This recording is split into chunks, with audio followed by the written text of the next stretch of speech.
Hola, soy Óscar Oviedo, bienvenidos al análisis bíblico para esta semana. La temática central de esta temporada ha sido conflicto y victoria. Hemos visto muchas luchas de hombres de fe y cómo Dios los fortaleció y les dio la victoria. Hoy veremos las luchas de Jesús contra todas las tentaciones más importantes que todos nosotros enfrentamos día a día. También veremos de cerca cómo el triunfo de Jesús nos hace más que vencedores. Soy Óscar Acevedo. Gracias por escucharnos. Comencemos.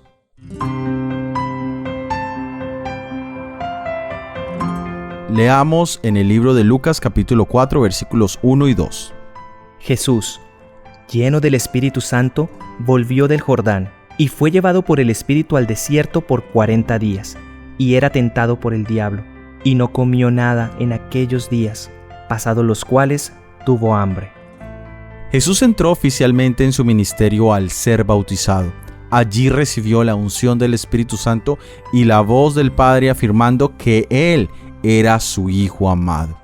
En el capítulo anterior, en el último versículo nos dice, Lucas capítulo 3 versículo 38, Hijo de Enos, hijo de Set, hijo de Adán, hijo de Dios. Aquí Lucas nos pone en contexto. Jesús era hijo de Adán, la descendencia esperada, el que pisotearía la cabeza de la serpiente. La importancia de este pasaje es muy grande. Jesús ahora iba a enfrentar las mismas tentaciones que nuestros primeros padres habían enfrentado y habían fallado. En el desierto, alejado de toda compañía humana, pero con la posibilidad de estar en cercana comunión con su Padre en oración y ayuno. El aislamiento tiene ventajas que en medio de los bullicios de la sociedad y los afanes de la vida no tenemos. El ayuno es una herramienta de la vida cristiana que nos permite dar un descanso a nuestro cuerpo y una purificación que permite que nuestra mente pueda estar de una manera más lúcida.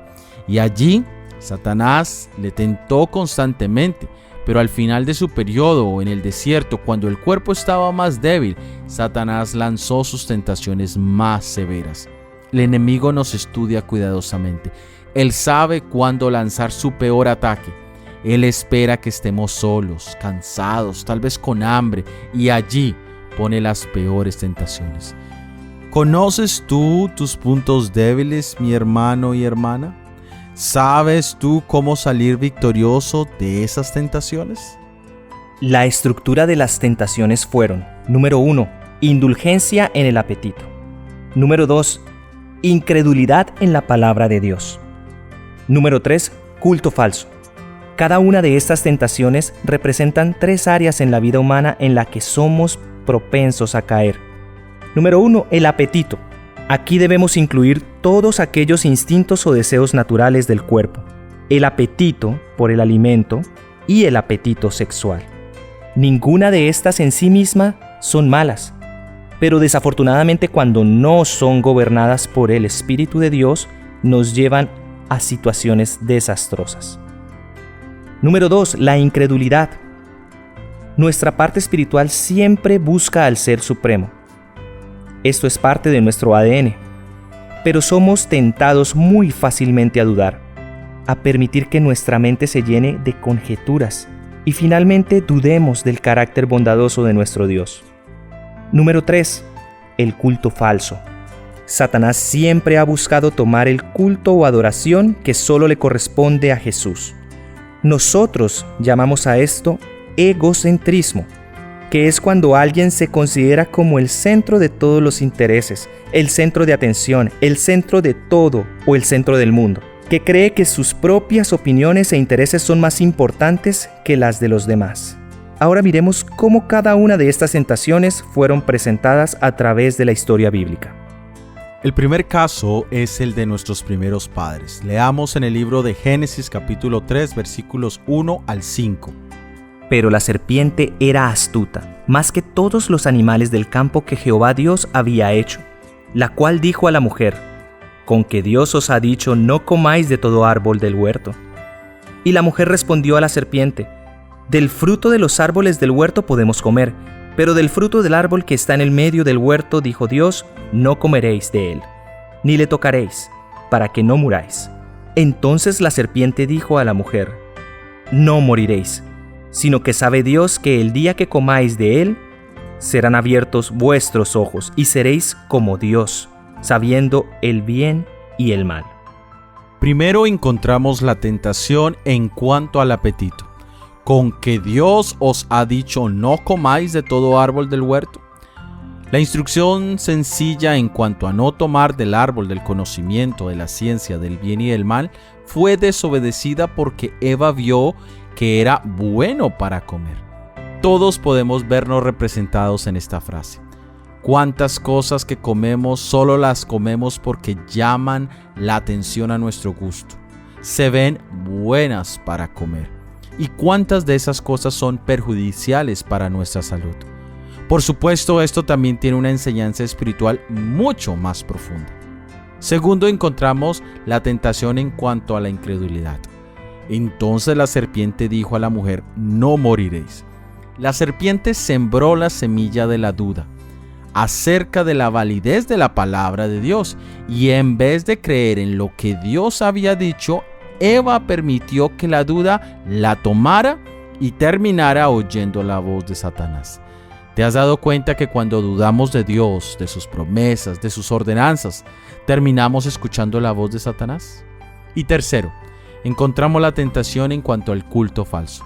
Sino que sabe Dios que el día que comáis de él, serán abiertos vuestros ojos y seréis como Dios, sabiendo el bien y el mal.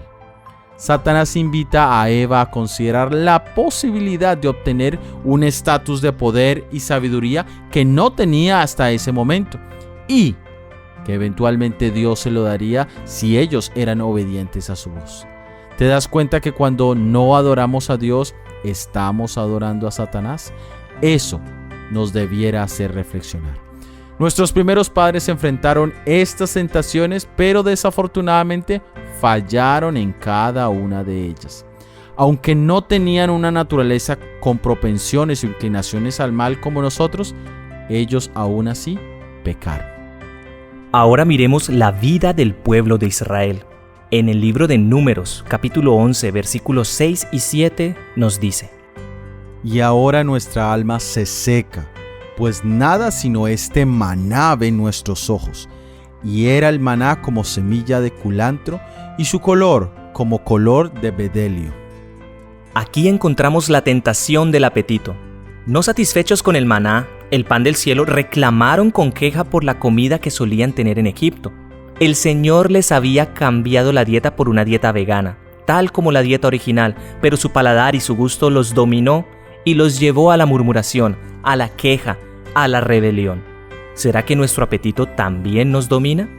Miremos qué nos dice el libro de Números, capítulo 14, versículo 11. Y Jehová dijo a Moisés: ¿Hasta cuándo me han de irritar este pueblo?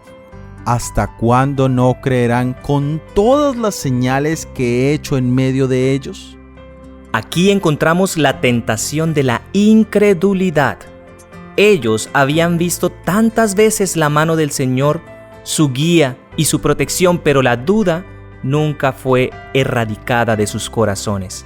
Al contrario, con cada nuevo evento, más dejaban ver sus dudas y su incredulidad.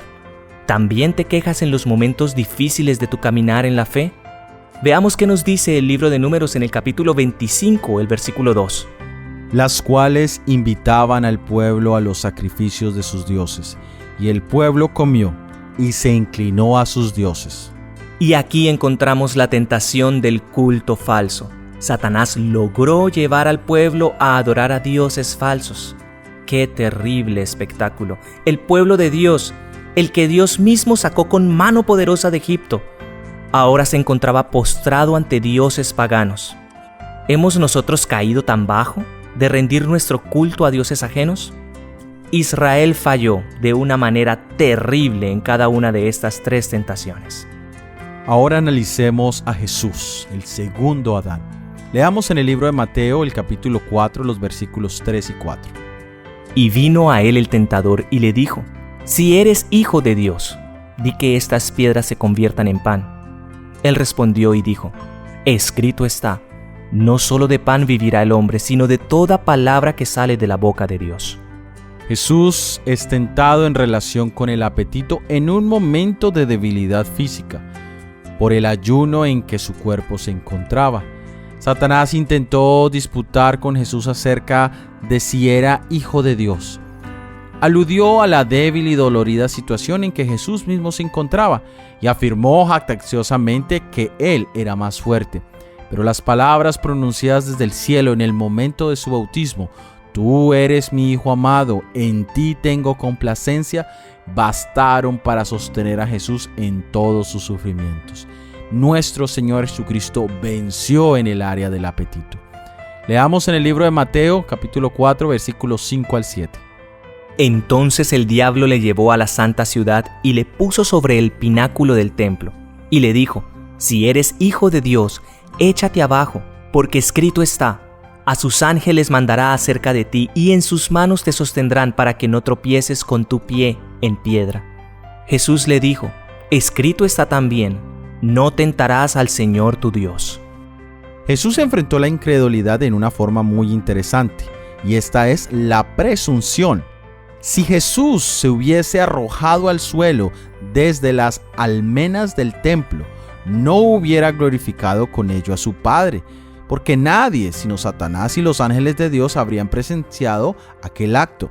Y hubiera sido tentar a Dios para que se desplegase su poder ante su acerbo enemigo. Hubiera sido mostrarse condescendiente con aquel a quien Jesús había venido a vencer. Pero su fe y su confianza quedaron manifiestas en que dependió de su Padre Celestial y no dejó que sus instintos humanos lo controlaran. Jesús no se iba a colocar en peligro para complacer al diablo. Pero, tristemente, ¿cuántos hoy en día pueden resistir un reto así?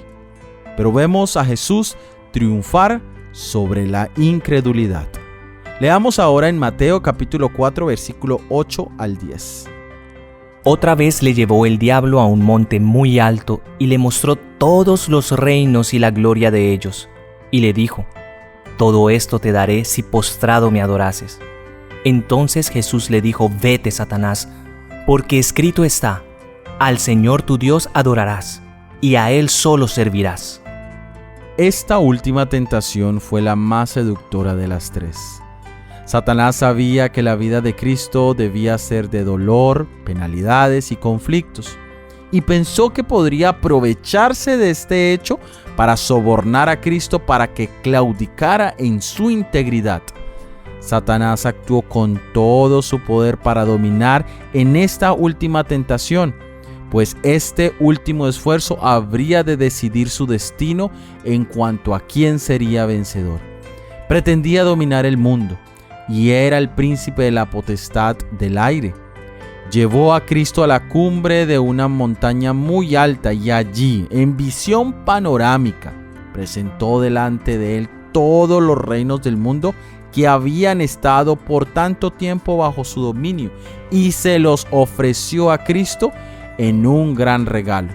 Le dijo a Cristo que poseería los reinos de este mundo sin sufrimiento ni peligro de su parte. Satanás promete rendir su cetro y su dominio, y Cristo será el legítimo gobernante a cambio de un solo homenaje. Todo lo que requiere a cambio de entregarle los reinos del mundo que ese día presentó delante de Cristo es que Jesús le rindiera homenaje como a un superior. Jesús venció la tentación de obtener un beneficio terrenal, sacrificando la fidelidad a Dios. Y así entró nuestro Señor Jesucristo en su vida de conflicto para vencer al poderoso enemigo, para sobrellevar la prueba que precisamente Adán no había podido soportar, a fin de que, teniendo éxito en el conflicto, pudiera romper el poder de Satanás y redimir a la raza humana de la desgracia de la caída en el pecado. Pero cada una de estas tentaciones se nos presentan a nosotros todos los días. Nuestros apetitos y pasiones son formas por las cuales Satanás busca llevarnos al pecado. La duda y la presunción son los métodos que Satanás utiliza para que ignoremos lo que significa la verdadera fe y confianza en nuestro Dios. Si Satanás puede hacernos entrar innecesariamente en el camino de la tentación, sabe que la victoria es suya. Dios guardará a todos los que anden en la senda de la obediencia, pero el apartarse de ellas es aventurarse en terreno de Satanás. Allí lo seguro es que caeremos. El Salvador nos ha ordenado: velad y orad para que no entréis en tentación.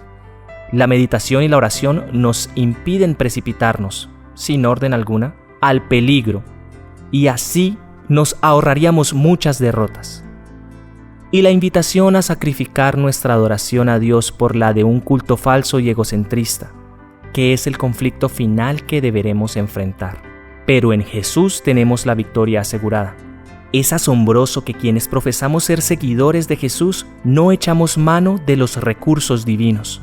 Muchas veces no vemos con más claridad la cruz como el medio de misericordia y perdón, como el medio de poner al corazón orgulloso y egoísta del hombre en contacto directo con el Espíritu Santo, a fin de que las riquezas de Cristo puedan ser derramadas en la mente y el instrumento humano sea adornado con las gracias del Espíritu, y que Cristo pueda ser ensalzado en aquellos que no lo conocen.